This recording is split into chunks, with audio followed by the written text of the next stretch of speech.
आज पूर्ण महाराष्ट्रापुढे एक कृषी मंत्री शेतकऱ्यांचे पैसे कसे खातो, किती खातो आणि कायदे पायदळी तुडवून कसं काम करतो याचा मी आज सगळेच्या सगळे पुरावे देणार आहे. काही दिवसांपूर्वी अनेक माध्यमांनी एक स्टोरी चालवली, दुसरी स्टोरी चालवली, तर आता मी पूर्णच्या पूर्ण पुराव्यानिशी सगळं देणार आहे. त्याच्यात आपण बघितलं तर थोडीशी मला हिस्ट्री सांगू दे. एक डीबीटी म्हणजे डायरेक्ट बेनिफिशियरी ट्रान्सफर ही स्कीम सरकारने काढली होती. आता या डीबीटी स्कीम मध्ये जे पैसे सरकार देतं त्या योजनांचा दुष्परिणाम होतोय आणि त्या योजना लोकांपर्यंत पोहोचत नाहीयेत, लाभार्थींपर्यंत पोहोचत नाहीयेत. त्याच्यात खूप मोठ्या प्रमाणावर भ्रष्टाचार होतो. म्हणून 2016 साली सरकारचे डायरेक्शन झाले. आता सरकारचे डायरेक्शन झाल्यानंतर महाराष्ट्र शासनाने त्याच्यावर एक GR देखील काढला. त्या GR ची तारीख, आता मी जे बोलतेय प्रत्येक गोष्ट डॉक्युमेंट्स सकट बोलतेय. ते सगळे डॉक्युमेंट्स मी गुगल ड्राईव्ह वर अपलोड केले. प्रत्येक चॅनलला आम्ही ते गुगल ड्राईव्ह सकट डॉक्युमेंट्स, माझा डिटेल्ड जे मी म्हटलंय त्याच्यातला प्रत्येक ऍस्पेक्ट मी त्याच्यात टाकलेला आहे. तो प्रत्येक माध्यमांनी बघून मग त्याच्यावर नंतर त्यांची स्टोरी करावी. पण आता याचा जो आपण डीबीटी म्हणतोय त्याचा पहिला GR हा 19 एप्रिल 2017 साली निघाला आणि त्याच्यात असं म्हटलं गेलंय की जे पैसे द्यायचे ते डीबीटी अंतर्गतच देण्यात यावे. त्याच्यात कुठेही दुसऱ्या कुठल्याही प्रकारे हे पैसे दिले गेले नाही पाहिजे. आता त्याच्यात असं झालं होतं की महाबीज आहे, MAIDC आहे, KVK आहेत, अशा अनेक गोष्टी ते डीबीटी थ्रू देत नाहीत. कारण हे सरकार स्वतः बनवतंय.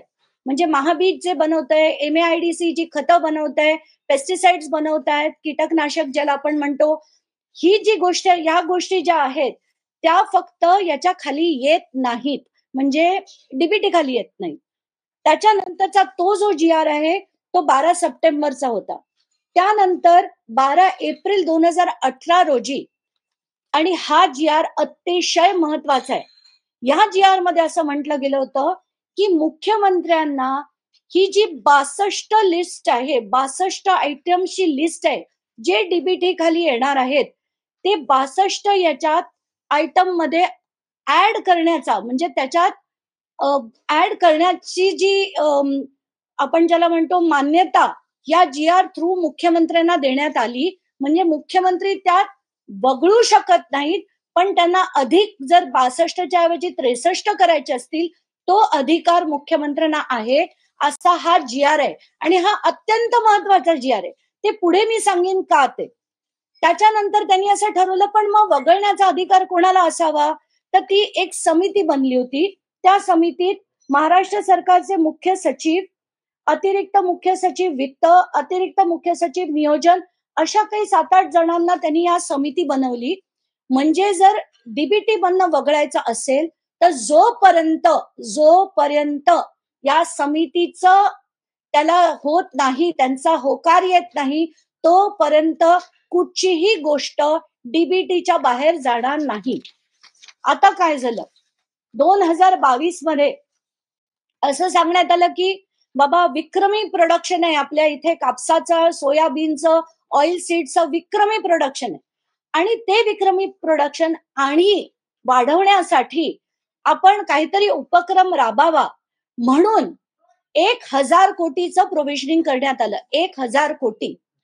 आता त्याच्यात काय झालं की लगेच पैसे दिसले की सगळ्यांना हाव सुटते. तसंच काहीसं आपल्याला आता बघायला मिळतंय. 2000 आता लोकसभेची निवडणूक जी आहे ती सुरू होणार होती. 17 मार्च पासून आचारसंहिता लागणार होती. म्हणून खेळ कसा झाला तो बघून घेऊया. 12 मार्च 2024 रोजी एक GR निघाला आणि त्याच्यात असं सांगण्यात आलंय की कृषी आयुक्त जे आहेत त्यांना आपण नियंत्रण अधिकारी बनवू. म्हणजे सगळं कोण खरं करणार, कृषी अधिकारी जे आहेत ते नियंत्रण कृषी आयुक्त करणार. आता तेव्हाच्या काळी कृषी आयुक्त डॉक्टर प्रवीण गेडम म्हणून एक व्यक्ती होते. 15 मार्चला प्रवीण गेडम म्हणतात की हे जो 12 मार्चचा निर्णय आहे की महाबीज किंवा MAIDC किंवा महाराष्ट्र पॉवरलूम कॉर्पोरेशन यांनी ही स्कीम राबवावी, ते चुकीचं होतंय. कारण या ज्या गोष्टी आपण आता टेंडरिंग करणार आहोत त्या उत्पादन MAIDC करत नाही. MAIDC जर उत्पादन करत नाही तर या DBT खालीच गेल्या पाहिजेत असं स्पष्ट मत त्यांनी मांडलं. किती तारखेला? 15 मार्चला. आणि असं असताना पुन्हा त्यांच्यावर काय झालं असेल मला माहित नाही, पण 15 मार्चला त्यांनी असंही लिहिलंय की याची पूर्ण माहिती ती मंत्र्यांना दिली गेली आणि मंत्र्यांना सगळं सांगण्यात आलं की हे जी गोष्टी आहेत हे महाबीज किंवा MAIDC बनवत नाही, त्यामुळे कंपल्सरीली आपल्याला DBT म्हणजे थेट शेतकऱ्याच्या अकाउंटमध्ये आपल्याला हे पैसे द्यायला हवे. त्याची वस्तू घेऊन आपण शेतकऱ्याला देऊ शकत नाही असा याचा सरळ अर्थ होता. याच्यानंतर पुन्हा काय होतं की धनंजय मुंडे तरीही सांगून तिथल्या डायरेक्टरना सांगतात आणि एक डेप्युटी सेक्रेटरी पत्र लिहून सांगतात की तसं करायला नको. पुन्हा आयुक्त त्यांना सांगतात की नाही, आपल्याला याच्यावर एक वेगळ्या प्रकारचा GR काढावा लागेल. डेप्युटी सेक्रेटरी पुन्हा त्यांना लिहितात की आज GR काढण्याची गरज नाही. मुख्यमंत्र्यांनी यांना परवानगी दिली. म्हणजे काय झालं बघा, सुरुवात होते 12 तारखेला. मुख्यमंत्री ज्यांच्याकडे खरं जे मी म्हंटल अथॉरिटीच नाहीये ते मुख्यमंत्री त्याला परवानगी देतात. आता त्यांना ह्या सगळ्या गोष्टी माहिती नसतील. रात्रीच्या रात्री धनंजय मुंडे गेले अजित पवारांकडे, त्याच्यावर अजित पवारांची सही. नंतर ते गेले मुख्यमंत्र्यांकडे, अजित पवारांनी जर सही केली असेल म्हणून मुख्यमंत्र्यांनी पण सही केली आणि ते देऊन टाकण्यात आले. तेव्हाचे मुख्यमंत्री शिंदे होते आणि त्याच्यानंतर ही स्कीम राबवण्यात आली. आता ती आहे काय हे समजून घेऊया आपण. 5 गोष्टी होत्या. त्याच्यात आहे nano urea, nano DAP, battery sprayer, metaldehyde आणि कापूस गोळा करण्यासाठीच्या बॅगा. आता भ्रष्टाचार आपण म्हणतो, पण हा किती पट झालाय याचा आता तुम्हाला याच्यावरनं दिसेल. जरा ते ऑनलाईन करूया आपण. या सगळ्याचे दर जे आहेत ते मी ऑनलाईन आता तुम्हाला दाखवते. सध्याचे दर आहेत. आणि कसं झालं, नॅनो युरिया आणि नॅनो DAP या इफ्को नावाच्या कंपनीचे. हो,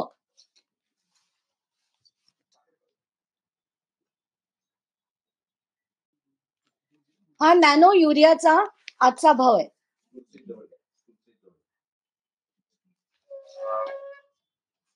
हा जर तुम्ही बघितलात 184 रुपये पर लिटर. म्हणजे जर आपण 10 लिटरची बॉटल घेतली तर आपल्याला 184 रुपये पर लिटरला हा नॅनो युरिया मिळतो. म्हणजे 500 मिलीलिटरच्या बॉटलला 92 रुपये पडतात. पण आपले माननीय कृषी मंत्री धनंजय मुंडे यांच्या अध्यक्षतेखाली जे टेंडर काढलं गेलं त्याच्यात तब्बल 220 रुपयाला ही बॉटल घेतली गेली. तब्बल 220. आणि इथे मी जे तुम्हाला दाखवतेय 92 रुपयाला ही बॉटल तुम्हाला एक सिंगल बॉटल घेतली तरी मिळतीये. पण आपले माननीय कृषी मंत्री यांनी 19,68,408 बॉटल्स ह्या 220 रुपयांनी घेतल्या. म्हणजे दुपटीपेक्षा जास्त किमतीने त्यांनी या बॉटल्स घेतल्या. नॅनो DAP दुसरं दाखवते. हे नॅनो DAP ची बॉटल आहे. याची किंमत आहे 522 रुपये 1 लिटरची. म्हणजे एका लिटरला जर 522 असेल तर 500 मिलीलिटरला ही केवळ 269 रुपयाला पडते. आणि किती बॉटल घेतल्यात आपल्या कृषी विभागाने? तब्बल 19,57,000 438 बॉटल घेतल्या. एवढ्या बॉटल जर घेतल्या, त्याचा बाजारभाव आहे 269 रुपये, पण आमच्या माननीय कृषी मंत्र्यांनी 590 रुपयाला त्याची खरेदी केली आहे. आणि हा दोनच मिळून घोटाळा जो आहे तो 88 कोटीचा घोटाळा आहे. आता पुढच्या ह्याच्याकडे जाऊया. बॅटरी स्प्रेअर हा जो आहे, आता हा बॅटरी स्प्रेअर काय प्रकार आहे, तो 2 in 1 आहे. म्हणजे त्याला स्पेसिफिकेशन होते की 16 लिटर ते 20 लिटरचा मधला असला पाहिजे. नंतर त्याला दोन्ही प्रकार पाहिजे, बॅटरी ऑपरेटेड पण पाहिजे आणि हँड ऑपरेटेड पण पाहिजे. तसा हा स्प्रेअर ऑलरेडी MAIDCच्या वेबसाईटवर मिळतोय आणि तो आत्ताच्या घटकेला 2450 रुपयाला घेतला जातोय. आणि MAIDCच्याच वेबसाईटवर तो आता 2946 रुपयाला विकला जातोय. आता ही त्याचा विकण्याचा रेट असताना आपले माननीय कृषी मंत्री त्याचं जे टेंडर फ्लोट करतात ते 3426 रुपयाला आत्ता विकत घेतायत.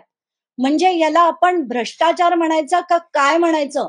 1000च्या वर जर तुम्ही एक बॅटरी स्प्रेअर मध्ये तुम्ही कमवलेत, त्याचे किती घेतले? खरं तर हे 5 लाखापेक्षा जास्त त्याचे लाभार्थी होणार होते, पण बजेट फिक्स्ड होतं. बजेट फिक्स्ड आहे म्हणून त्याचे लाभार्थी कमी करून लाभार्थी एक वाढवला, बाकीचे सगळे कमी केले. तर असे करून जवळजवळ 2,36,427 बॅटरी स्प्रेअर हे घेतले गेले आणि त्याची किंमत जी ठरवली होती ती 3,425 रुपये होती. मेटाल्डेहाइड नावाचा एक म्हणजे गोगलगाई ज्या असतात त्यांचा प्रादुर्भाव झाल्याने कापूस मध्ये त्यांना खूप मोठ्या प्रमाणात, सोयाबीनला खूप मोठ्या प्रमाणात त्रास होत होता. म्हणून मेटाल्डेहाइड जी गोष्ट आहे ती PI इंडस्ट्रीज नावाची एक कंपनी आहे ज्यांचं पेटंटेड प्रोडक्ट आहे. ते पेटंटेड प्रोडक्ट खरं तर जेव्हा आपण बल्क मध्ये घेतो खूप स्वस्तात मिळतं, पण रिटेल, जसं मी परत म्हणते, रिटेल आत्ताच्या घटकेला आपण बघूया.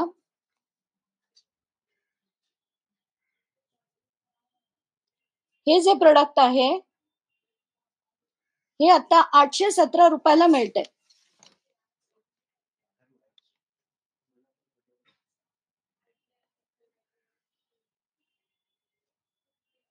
हे आपल्याला सगळ्यांना बघता येईल. 817 रुपयाला ते आता मिळतंय. पण माननीय कृषी मंत्री धनंजय मुंडे साहेबांनी 1275 रुपयाला हे विकत घेतलं. आणि किती घेतलं? 1,96,441 किलो हा याचा ऑनलाईनचा, म्हणजे 1 किलो जर आपण विकत घ्यायला गेलं तर ते 817ला मिळतंय. पण आपण 1,96,000 किलो विकत घेतोय आणि ते पण 1275 रुपयाला. 5वा भाग, कॉटन स्टोरेज बॅग्स या तब्बल 6,18,000 घेतल्या गेल्या. आणि त्या कशा घेतल्या गेल्या? तर काहीच दिवसांपूर्वी ICAR नावाची जी संघटना आहे, जी सरकारी ऑर्गनायझेशन आहे नागपूरला, त्यांनी 20 अशा बॅग्स घेतल्यात आणि ते मी माझ्या डॉक्युमेंट मध्ये लावलेलं आहे. 20 बॅग घेतल्या 577 रुपयाला. पण माननीय कृषी मंत्री यांनी जे केलं टेंडर, त्याच्यात या बॅग तब्बल 1250 रुपयाला घेतल्या गेल्या. आणि असा सगळा हा घोटाळा जो आहे, 342 कोटीचं टोटल टेंडर मध्ये 160 कोटी रुपये सरळ सरळ गेले. आणि हे मी कुठल्या ह्याच्यात म्हणतेय, 160 कोटी ऑनलाईनच्या रेट प्रमाणे. हे जर आपण बल्क रेट पकडले तर कमीत कमी 20% अधिक होतं. म्हणजे 200 कोटी 342 कोटी बनले गेले. इतके महान कृषी मंत्री जे एकच वर्ष त्या पदावर होते, जुलै 23 ते नोव्हेंबर 24, एका वर्षात या व्यक्तीने जर इतका अफाट पैसा, तो पण शेतकऱ्याचा खाल्ला असेल, तर अशा लोकांना त्या पदावर राहण्याची, मंत्री बनण्याची आणि मंत्रीपद आज त्यांचं ठेवण्याची खरंच गरज आहे का? आणि आता तरी मला असं वाटतं की महाराष्ट्राच्या मुख्यमंत्र्यांनी याचा गंभीरतेने विचार करायला हवा. आता मी तुमच्या पुढे बाकीचे डिटेल्स काढते. प्रत्येक गोष्टीत कसा कसा त्यांनी घोटाळा केला, म्हणजे कसा केला आणि किती ब्लेटंटली केला. आता आपण पहिल्या टेंडरकडे येऊया. या पहिल्या टेंडरमध्ये निविदा प्रोसेस कसा असतो, की आधी प्रशासकीय मान्यता मिळते. प्रशासकीय मान्यता मिळाल्यानंतर ऍडव्हर्टाइजमेंट होतात, त्याच्यानंतर टेंडरिंग होतं, मग त्याच्यातनं L1 कॉन्ट्रॅक्टर होतो. L1 कॉन्ट्रॅक्टरला ते टेंडर दिलं जातं आणि त्याची वर्क ऑर्डर निघते. माननीय धनंजय मुंडेंच्या अध्यक्षतेखाली आधी पैसे दिले गेले आणि ते पण पूर्ण रक्कम कशासाठी? कच्चा माल विकत घेण्यासाठी. कच्चा माल विकत घेण्यासाठी पूर्णच्या पूर्ण रक्कम 16 तारखेला दिली गेली, 16 मार्चला. तर आधी मला वाटलं होतं की कदाचित यांना ते दाखवायचं असेल की ते 31 मार्चच्या आधी किंवा लोकसभेची लागण्याच्या, म्हणजे ती आचारसंहिता लागण्याच्या आधी त्यांना पैसे देऊन टाकायचे असतील. पण तसं नाही. त्याच्यात लिहिलं काय गेलं? कच्चा माल विकत घेण्यासाठी हे केलं जातंय. आणि हे जेव्हा आम्ही बघितलं तर खरंच डोकं फिरलं. त्याच्यात काय काय केलंय बघा. 16 मार्चला पैसे देऊन टाकले. निविदा कधी काढली? 30 मार्चला. बॅटरी स्प्रेअर 28 मार्चला पैसे देऊन टाकले. 5 एप्रिलला निविदा काढली. म्हणजे तुमचं आधी ठरलं होतं का की निविदा कोणाला द्यायची? कारण आधीच तुम्ही पैसे देऊन टाकताय कच्चा माल विकत घ्यायला आणि मग तुम्ही त्याची निविदा काढताय. हे महाराष्ट्रात आतापर्यंत कधी कोणी ऐकलंच नाहीये. कुठल्याच यंत्रणेने ऐकलं नसेल की असा प्रकार देखील होऊ शकतो. मेटाल्डेहाइड 16 मार्च 2024 ला त्यांनी पैसे देऊन टाकले आणि 9 एप्रिलला निविदा निघाली. कापूस साठवणुकीच्या बॅगमध्ये 16 मार्चला पैसे देऊन टाकले आणि 23 एप्रिलला त्याची निविदा निघाली. काय घाई होती एवढे पैसे देऊन टाकण्याची? ते पण आता आपण बघून घेऊया. तर आत्ताच्या घटकेला आपण एक एक मुद्द्याकडे येऊया. नॅनो डीएपी आणि नॅनो युरियाचं टेंडर, जे मी म्हंटल 16 तारखेला पैसे देऊन टाकले आणि नंतर 30 तारखेला त्याची निविदा मागण्याची तारीख होती. आता ह्याच्यात जसं मी म्हंटल जवळजवळ 19.5 लाख बॉटल 500 ml च्या या डीएपीच्या घेतल्या गेल्या आणि युरियाच्या घेतल्या गेल्या. जवळजवळ 19.5 मी का म्हणते 19.5 लाख? कारण एक होती 19,68,000 आणि दुसरी होती 19,57,000.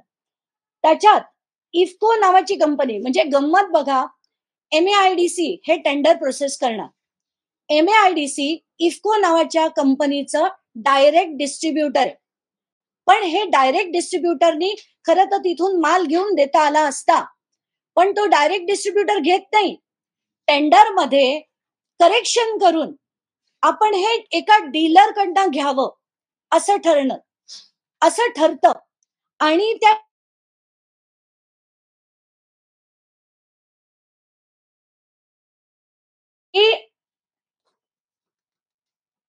उलट म्हणजे प्रत्येक गोष्ट त्यांनी कशी बदलली. त्यांनी 50 कोटीची जी टेंडर कंडिशन होती की एखाद्या डीलरचा जर 50 कोटीचा टर्नओव्हर असेल तर तो 50 कोटीचा टर्नओव्हर बदलून त्यांनी 1 कोटी केला. म्हणजे किती किती सगळे कसे कायदे तोडवून टाकले त्यांनी, याचं याच्यावरनं उदाहरण मिळेल तुम्हाला. कुठल्याही, आता कसं आहे की एखादी निविदा काढल्यानंतर अनेक गोष्टी घडतात. टेक्निकल इव्हॅल्युएशन होतं, या सगळ्या गोष्टी घडतात. पण या कुठेही झालेल्या आपल्याला दिसत नाहीयेत. 2 ज्या होत्या निविदा, दोन्ही डीएपीच्या आणि युरियाच्या, या तब्बल एक होती 25 कोटी 19 लाखाची, 25.19 कोटी हे सरळ युरियामध्ये गेले आणि डीएपी मध्ये 62 कोटी हे पूर्णपणे गेले. दुसरं, आता मेटाल्डेहाइड घोटाळा. मेटाल्डेहाइड एकच कंपनी बनवते. सरकारला वाटलं पेटंटेड प्रोडक्ट आहे, थेट खरेदी करू शकतात. पण इथे सुद्धा थेट खरेदी होत नाही. 4 लोकांनी त्याच्यात बीड मध्ये भाग घेतला. कोण होती 4 माणसं? महाराष्ट्रातली एकही नाही. MAIDC काय आहे? MAIDC म्हणजे महाराष्ट्र ऍग्रो डेव्हलपमेंट कॉर्पोरेशन. आणि म्हणजे महाराष्ट्राच्या कंपन्या, महाराष्ट्राचे शेतकरी यांनी हे डेव्हलप करण्यासाठी MAIDC आहे. पण हे काय करतात, जी निविदा काढतात ती कशी काढली बघा. याच्यात जे 4 जण ज्यांनी बीड केलं ते सगळेचे त्यांच्यापैकी एकाची बाब नाकारण्यात आली आणि 3 पात्र होते. त्या पात्रतेसाठी आवश्यक असलेला 10 कोटीचा जो मिनिमम टर्नओव्हर आहे तो देखील पूर्ण करण्यात आला नाही आणि एकाचा 6 कोटीचा होता, एकाचा 1,85,00,000 होता. अशा दोघांकडे हे देण्यात आलं आणि ते पण तब्बल ₹450 वर ही निविदा देण्यात आली. आता गंमत, सगळ्यात मोठी गंमत म्हणजे बॅटरी स्प्रेअर घोटाळा. ह्याच्यात खरं कसं असतं, की आता मला टेंडर भरायचंय. महा टेंडर नावाचं पोर्टल आहे. महा टेंडर पोर्टल मधनं MAIDC मध्ये मी येणार. त्याच्यातनं 8 वेगवेगळे म्हणजे त्याच्यात ऍग्री इक्विपमेंट आहेत, ऍडमिनिस्ट्रेशन आहे. नोगा नावाची एक गोष्ट आहे, ती मी तुम्हाला मुद्दाम वाचून दाखवते. प्रशासन विभाग, कृषी अभियांत्रिकी विभाग, पशुखाद्य विभाग, नागरी विभाग, खत विभाग, कीटकनाशक विभाग, वित्त आणि लेखा विभाग आणि एक नोगा विभाग म्हणून आहे. तर बॅटरी स्प्रेअर म्हणजे कीटकनाशक आणि हे सगळे मारण्यासाठीचा जो स्प्रेअर आहे तो खरं कुठल्या कॅटेगरीमध्ये यायला हवा, तो इक्विपमेंट मध्ये यायला हवा किंवा त्यांना ज्याच्यात घालायचं त्याच्यात घालावा. तो घातलाय कशात? नोगा. आता नोगा म्हणजे काय? Nagpur orange growers association. म्हणजे यांच्याकडनं काय खरेदी करतं सरकार? तर जॅम म्हणा, केचप म्हणा, या गोष्टी खरेदी करतं. याच्यात एक अतिशय म्हणजे तुम्हाला धक्का बसेल हे ऐकून. त्याचं शीर्षक काय होतं या टेंडरचं? तर त्यांनी शीर्षक केलं की एकच मिनिट द्या. हा कारखाना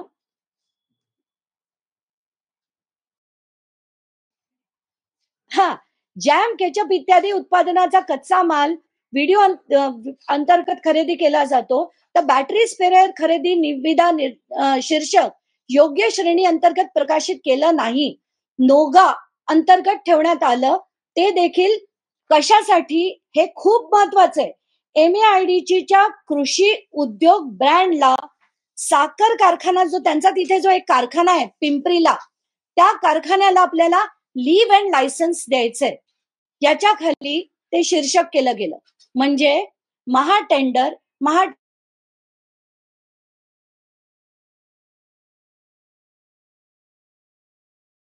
तत्वावर आहे याच्या खाली दिला गेला आणि त्याच्यात काही अमुक अमुक गोष्टी लिहून टाकल्या.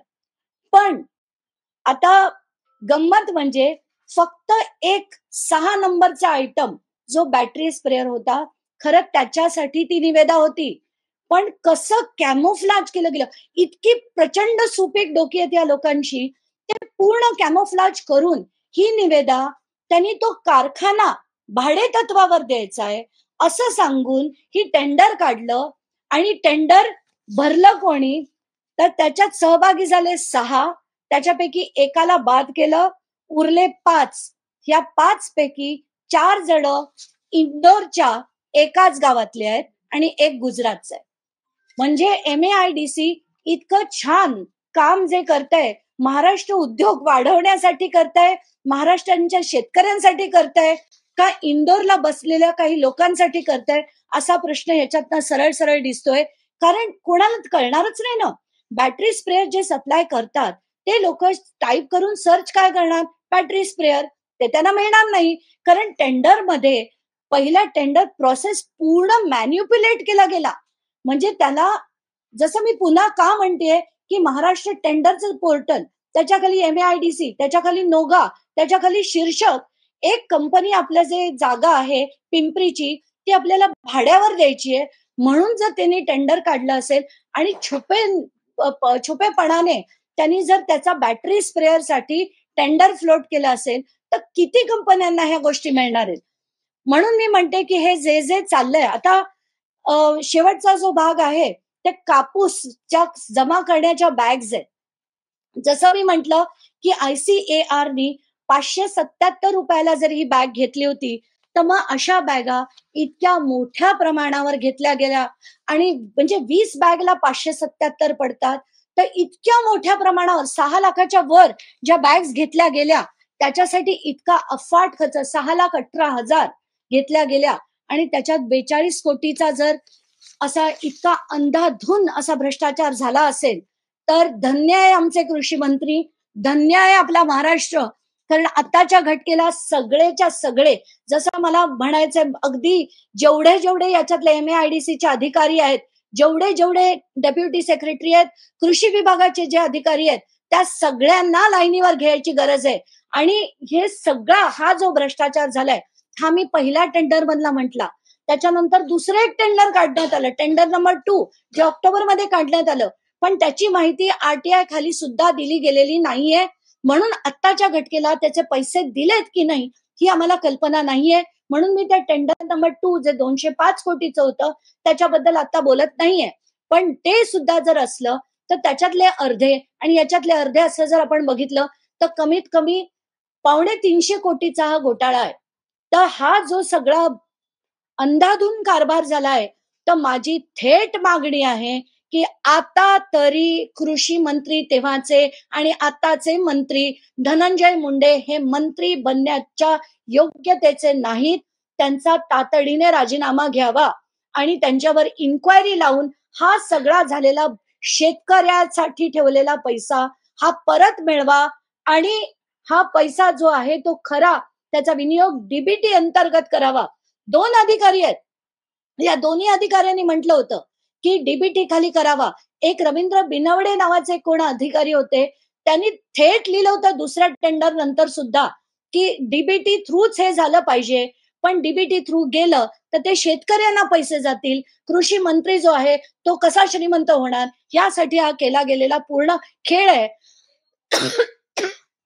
याचे सगळेच्या सगळे पेपर्स मी अपलोड केलेले आहेत आणि आपल्या सगळ्यांना विनंती आहे पूर्णपणे ते बघून आपण त्याचे योग्य ते लावून धरावे. आणि कुठल्याही पद्धतीने मला असं माझी थेट आता मागणी आहे, काहीही झालं तरी धनंजय मुंडे यांचा राजीनामा झालाच पाहिजे. धन्यवाद. ताई, यात तुम्ही कालावधी एक्सप्लेन कराल का की हा कालावधी कधीपासूनचा आहे आणि काही खास कंपन्यांना फायदा मिळावा यासाठी हे केलं गेलंय का? आणि तिसरा एक महत्वाचा, ज्यांना ऍडव्हान्स दिले गेले त्यांनाच टेंडर दिले आहे का की त्यातही काही गुण आहे? हा कालावधी जसं मी म्हटलं हे 12 मार्च 2024 ते 16 मार्च 2024 हा कार्यक्रम आटपण्यात आला. अरे हो, आणि एक महत्वाचा मुद्दा माझा मांडायचा राहिला की हे आधी पैसे देऊन टाकले, अग्रिम रक्कम, कच्चा माल घेण्यासाठीची रक्कम 16 मार्चला देऊन टाकली आणि त्याच्यानंतरचा सगळा प्रोसेस मी तुम्हाला सांगितला. म्हणजे हे गेडमनी लिहिणं, मग सगळ्यांनी त्यांना पत्रव्यवहार करणं, मग तो GR काढायचा नाही की नाही ठरणं, आणि त्याच्यात एक महत्वाचं पत्र असं आहे आणि या 2 पत्रांवर धनंजय मुंडे यांची सही देखील आहे. आणि त्याच्यात ते म्हणतात, अधिकारी म्हणतात की आत्ताच्या घटकेला मुख्यमंत्र्यांनी परवानगी दिली आहे, त्यामुळे हे टेंडर एक विशेष बाब, ही विशेष बाब जर आपल्याला आठवत असेल, सिंचन घोटाळ्यात सुद्धा प्रत्येक टेंडर विशेष बाब म्हणून दिलं जायचं, तसंच विशेष बाब म्हणून मुख्यमंत्र्यांनी परवानगी दिली आहे म्हणून हे राबवण्यात यावं. हे कधी केलं गेलं तर तुम्हाला सुद्धा धक्का बसेल की हे मे महिन्यात यांच्या सह्या झाल्यात पण पैसे देऊन टाकलेत 16 मार्चला. म्हणजे याला आपण पोस्ट फॅक्टो अप्रुव्हल म्हणतो. आणि हे पोस्ट फॅक्टो अप्रुव्हल म्हणजे काय? बॅक डेटेड पत्र काढणं. ते पत्राची तारीख 16 मार्च आहे पण त्याच्यावर सह्या सगळ्या अधिकाऱ्यांच्या आणि कृषी मंत्र्यांच्या हे मे मध्ये झालेल्या आहेत. म्हणजे हे बॅक डेटेड पत्र काढण्यात आलंय, हे याच्यावरनं सरळ सरळ सिद्ध होत आहे. तर आता या सगळ्या गोष्टी जे मी म्हणते की 12 मार्चला पहिला GR निघाला आणि 16 मार्चला पैसे देऊन सुद्धा टाकले, ते पण कसे?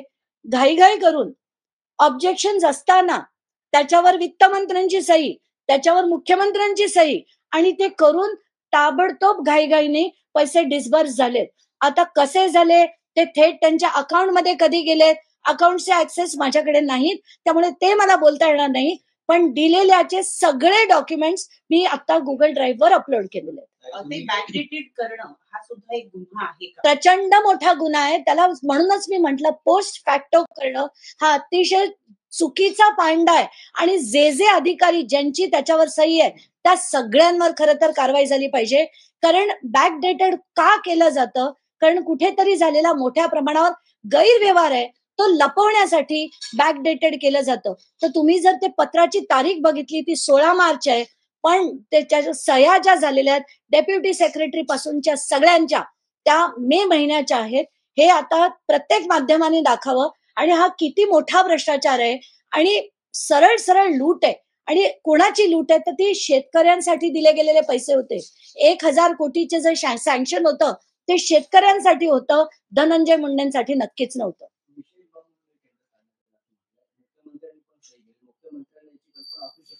मला असं वाटतं की त्यांना कदाचित त्यांची कल्पना नसेल, कारण त्यांना हे जे GR काढला गेला होता तो खूप आधीचा GR होता 2017 मध्ये, की डीबीटीच्या बाहेर काढणं ते GR काही एवढं रेग्युलरली कोणी बघत नाही आणि जवळजवळ 8 वर्षांनी तर नक्कीच नाही. त्यामुळे मला असं वाटतं की त्यांना कदाचित माहित नसेल की त्यांच्याकडे ते अधिकारच नाहीयेत याच्या बाहेर काढण्याचे, डीबीटीच्या बाहेर काढण्याचे. म्हणून त्यांनी ती सही केली असावी. त्याच्यावर वित्तमंत्र्यांची पण सही आहे, म्हणजे अजित पवारांची देखील सही आहे. एका रात्रीत अशी काय घाई होती की ते एका रात्रीत करण्यात यावं? कारण त्यांना निवडणुकीसाठी पैसा हवा होता, कशासाठी पैसा हवा होता, या सगळ्या गोष्टींचा उलगडा आता धनंजय मुंडेंनी करावा. ताई, ह्यात सगळ्यात महत्वाचं म्हणजे की ज्या वेळेस पैशाची देवाणघेवाण होते त्यावेळेस वित्त विभाग आणि अर्थमंत्री त्यावर लक्ष ठेवून असतात. उपमुख्यमंत्री आणि अर्थमंत्री हे त्यांच्याच पक्षाचे होते. तुम्हाला असं वाटतं का त्यांची सुद्धा यात काही मिलीभगत असू शकते? नाही, कदाचित मुख्यमंत्री हे वेगळ्या पक्षाचे होते, त्यांची उपमुख्यमंत्री जे वित्तमंत्री पण आहेत ते त्यांच्याच पक्षातले होते. तर आता याच्यात त्यांचा सहभाग आहे की नाही हे ते सांगू शकतात आणि धनंजय मुंडे सांगू शकतात. पण ह्या सगळ्या गोष्टी झाल्या आहेत, तातडीने केल्या गेल्या आहेत, ह्या सगळ्या गोष्टी समोर आलेल्या आहेत. आणि एक महत्वाचा मुद्दा राहिला की 14 फेब्रुवारी 2024 ला त्याच वित्त विभागाने अजून एक GR काढलं होतं आणि वित्त विभागाने असं म्हटलं होतं की 15 तारखेनंतर म्हणजे 15 फेब्रुवारी नंतर कोणीही कुठलाही आर्थिक व्यवहार करू नये, कुठलीही खरेदी करू नये. 15 तारखेनंतर सगळं फ्रीज करण्यात आलं होतं. तरी 12 मार्चला GR निघतो, त्याच्यावर 16 मार्चला पत्रक निघतं, त्याच्यावर वित्तमंत्रीच साईन करतात आणि मुख्यमंत्री साईन करतात. इतका सगळा जोर गोंधळ चालू असेल त्याला आपण काय म्हणायचं?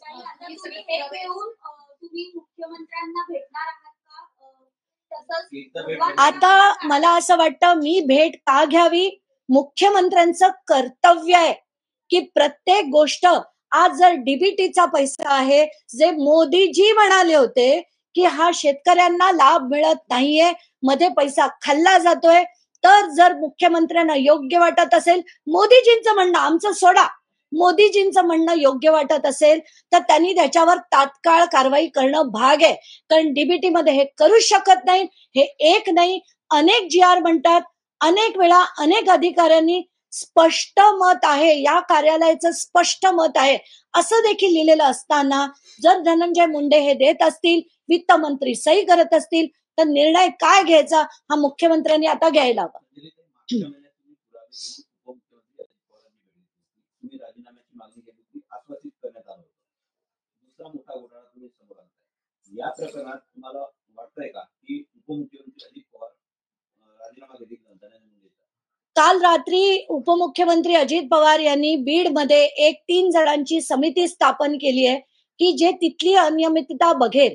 पण अजित पवारांना मी दिलेले जे कागदपत्र होते आणि आत्ताचे जे कागदपत्र आहे याची चौकशी कोण करणार हे त्यांनी ठरवावं. कारण आता मी कोणालाही सांगणार नाही, हे सगळे सांगण्याच्या पलीकडे गेलेत. खरंच तुम्हाला राज्याबद्दल काही असेल, खरंच तुम्हाला शेतकऱ्याबद्दल कळकळ असेल, त्यांना ते पैसे पोहोचले पाहिजे अशी कळकळ असेल, तर कारवाई आता तुम्ही करायलाच हवी. सरकारी कामांबद्दल असं म्हटलं जातं की सरकारी काम यामध्ये एवढी एकंदरीतच यामध्ये जी चतुराई पाहायला मिळते किंवा एकंदरीतच फासमेल पाहायला मिळतो, तुम्हाला वाटतं यामध्ये फार मोठा चयनचा घोटाळा एकंदरीत चयन दिसतंय? प्रश्नच नाही. जसं मी म्हंटल आता की नॅनो युरियाची बॉटल जर ऑनलाईन मध्ये आज तुम्ही बघताय, इफकोच कंपनीची बॉटल 500 ml चीच बॉटल आहे, त्याच कंपनीची बॉटल जर आपल्याला 92 रुपयाला मिळते आणि ही जर सरकारने एवढ्या 19.5 लाख बॉटल्स घेतल्या आणि त्यांना समजा तो 92 रुपयाचा जरी दर पकडला तरी मी आज म्हणते की 50% पैसे गेलेत. पण जर त्यांनी बल्क रेट पकडला तर हा म्हणजे 70% जवळजवळ पैसे शेतकऱ्यांचे यांनी खाल्लेत हे स्पष्टपणे दिसतंय, स्पष्टपणे. आणि आता तरी भगवान गडानी पाठिंबा काढून घ्यावा अशी नम्र विनंती. आता तरी याच्यावर त्यांचा राजीनाम्याची मागणी करावी अशी भगवान गडाला सुद्धा या निमित्ताने नम्र विनंती आहे माझी.